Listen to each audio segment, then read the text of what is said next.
بسم اللہ الرحمن الرحیم۔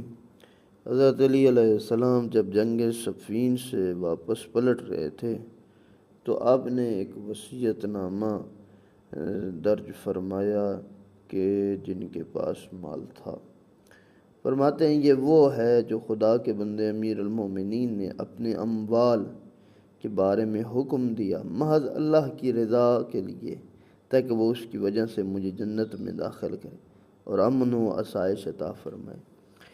اس وصیت کا ایک حصہ یہ ہے کہ حسن ابن علی اور اس کے متولی ہوں گے جو اس مال سے مناسب طریقے پر روزی لیں گے اور امور خیر میں صرف کریں گے۔ اگر امام حسن کو کچھ ہو جائے تو حسین علیہ السلام زندہ ہوں تو ان کے بعد اس کو سنبھالیں اور انہی کی راہ پر چلائیں گے۔